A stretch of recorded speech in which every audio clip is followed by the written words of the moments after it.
Welcome back to a Gaming Hobbits playthrough of Core Worlds with Galactic Orders using the SoloPlay rules by Game Rules for One. Now I need to clean up a few things that I forgot from the last playthrough video. First of all, because we invaded successfully a world and conquered it, the AI would actually search for a tactics card, but there is none. There are no cards with energy tokens. There are no cards, period, so it will just move 1 to 5 spaces. So I've chosen to move it just 1 space. The other thing is that when the AI gained the Warp Fighter and the Republican Cruiser, because those two had Galactic Senate icons, and on gaining cards the AI places tokens on the correct Galactic Orders card, we missed that part as well. Remember, the AI places tokens on gaining cards, you place tokens on deploying cards.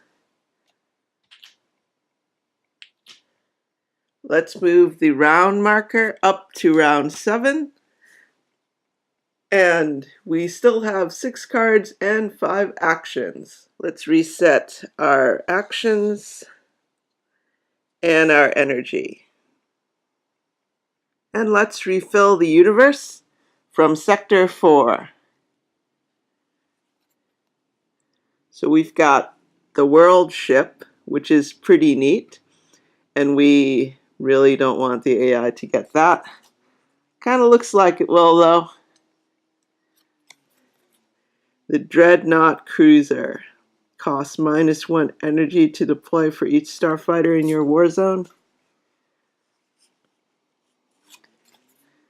Our first tactics card, I believe. Grand Strategy. As an action, search your draw deck for 1 card, place that card in your hand, and shuffle your draw deck afterwards. That is nice. Oberon. During the draw phase, you may discard 2 cards from your hand to place 1 of your faction tokens on the Galactic Order of your choice. Also nice, and worth 3 victory points. Speedbot. Speedbot costs -2 energy to deploy for each other robot in your war zone. 3 fleet and 3 ground strength. And 1 more. Idun. During the draw phase, you may discard your entire hand and draw 6 new cards. And it's a 6-pointer. So, nice layout, and it's right next to us. Can we do anything about that? It's possible we may be able to do something about that. Let's see what we get in our draw. So we've got Galactic Grunts, the retired flying ace, Tight Formation, which is useless for us, Promethean Cyborg. During an invasion involving the cyborg, you may spend 1 energy to add +1 ground strength to every infantry unit in that division. Whew, nice. Coordinated Assault, also useless to us, and Prince Aaron, which we held on from last turn. Okay. Since we have more worlds than units, we draw 1 card, which is a Herald. So, in order to take Idun, we're going to need a combined strength of 4 fleet and 5 ground, which I believe we will be able to do. So let's see what we can do. We're going to be deploying units, so we're going to lose Oberon, but at least that will push the AI past the world ship and the Dreadnought Cruiser. So, in our energy phase, we will need to tally up the energy from our planets. 3, 4, 5, 6, 7, 9, 10 energy. Woo! We're going to discard Coordinated Assault and Tight Formation for 1 more energy. And we're going to need the rest of our cards. We're going to deploy the Promethean Cyborg for 4 energy and 1 action. the Galactic Grunts for 1 energy and 1 action, the Retired Flying Ace for 2 energy and 1 action. So that's 1, 2, 3, 7 energy spent so far. Do we want anything else? Let's get in the Herald. Oh, we may not want to play the Herald because this is going to start draining our actions. We may want to do something like buy that speed bot or something. Interesting choices. I think we'll hold off on deploying more units. So, let's see.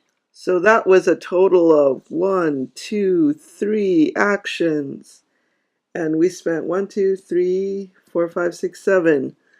7 energy all the way down to 4. Actually, come to think of it, we may want to play that Herald to zero us out on actions when we take the planet. So let's do that. We'll play the Herald for 1 more energy and 1 more action.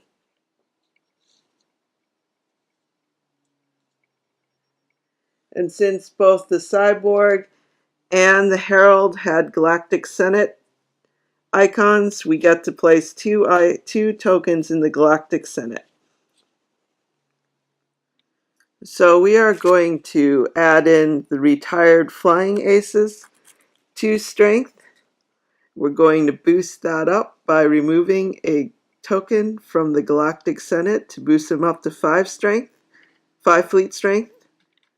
Because we are spending an order token, we can, for free, remove an AI's order token from the same card as we spend our order token as part of an action. Now, if I decided to spend 1 action, I could actually wrap around and remove an order token from an adjacent card, in this case, the Merchant Alliance. But I've decided not to do that. I want to conserve my actions so that I can invade the planet. So let's remove these 2. So now he is at 5 strength. We throw in the Promethean Cyborg, 3 ground strength, and we throw in the Galactic Grunts, 4 ground strength. And we spend 1 energy to boost those grunts up to 2 strength. Due to the Cyborg's special ability. Spend 1 energy.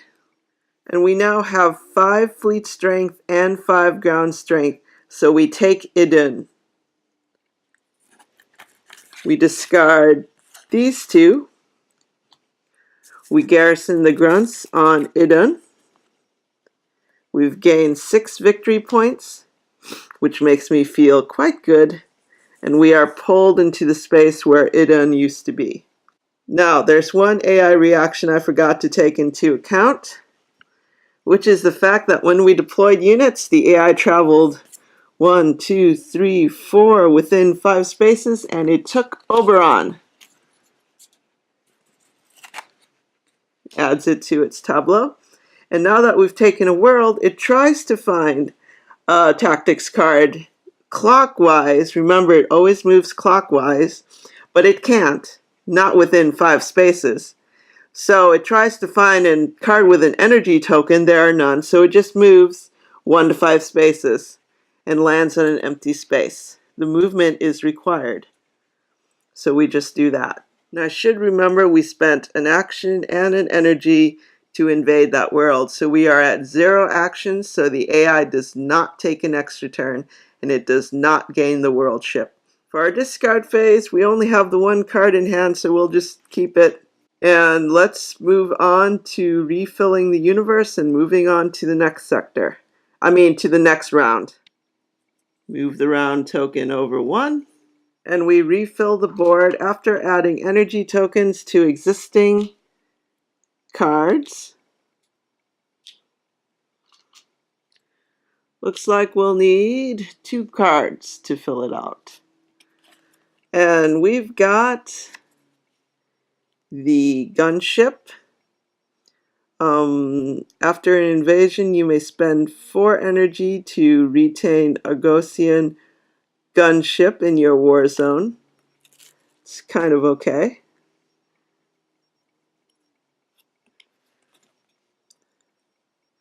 And we've got the Goliath. During the draw phase, draw 2 additional cards. That's nice. So, looks like we're going to be doing plenty of shopping this turn.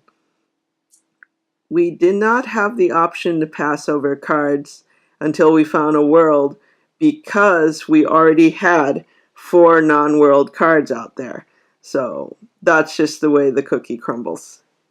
So we draw our cards. We kept Prince Aaron from last turn, so we draw 5 cards, up to 6. Sentinel. Energy Surge. Snub Fighter. Energy Surge. 1, 2, 3, 4, 5. And the Medibot. Okay.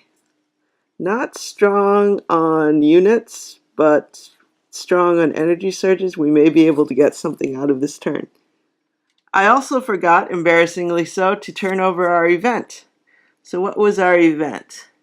Information Broker. Each player must immediately choose to reveal his entire hand to the other players or to discard 1 random card from his hand. Okay, that would have made a huge difference. So we probably would have spent 2 actions to cancel it, but we didn't, so I've decided that we're just going to go ahead and play with this event now. And instead of discarding 1 card at random, we discard 2 cards at random to make up for not discarding a card at random from the last time. So that's going to hurt. So we shuffle up our hand. Actually, we need to draw 1 more card because because we have way more worlds than units right now.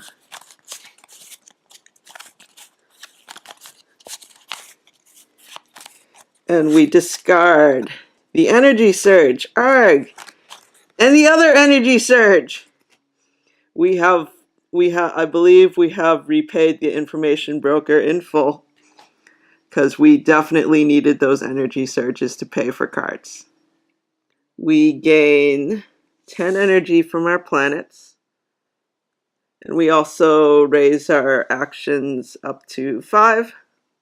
You notice the capital city advancement during the energy phase. If you have 3 or more worlds in your empire, you may place 1 card from your hand beneath the capital city. We've got way more than 3. We've got 7.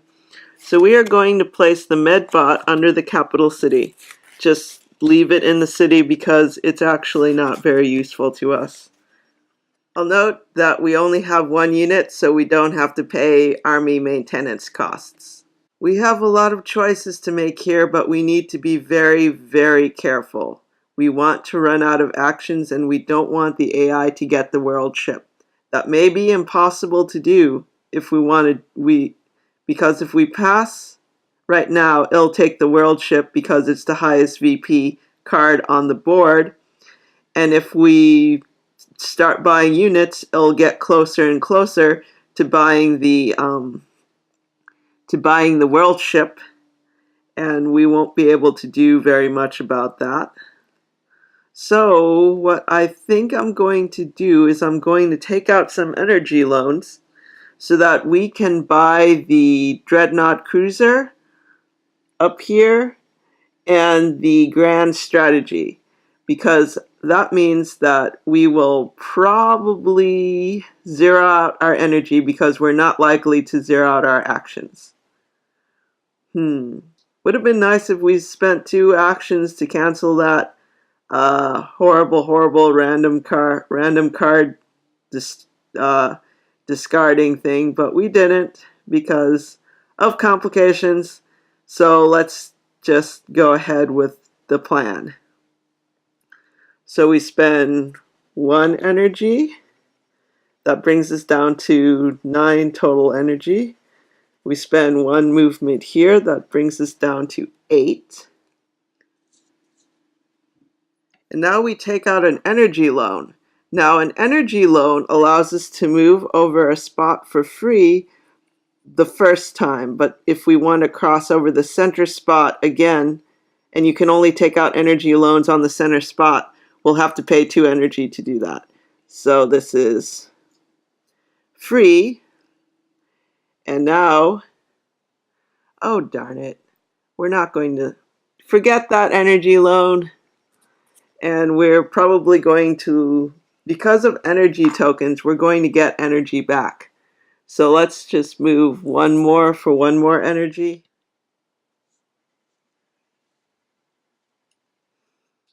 Now, one thing I did kind of want to do is to go here, take the 2 energy loans, and then go here and then grab the world ship, but it costs 9 to draft, and we just don't have the energy to do that.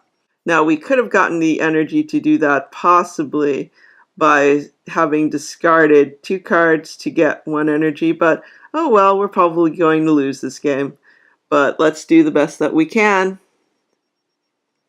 So we are going to draft this guy for 4 energy.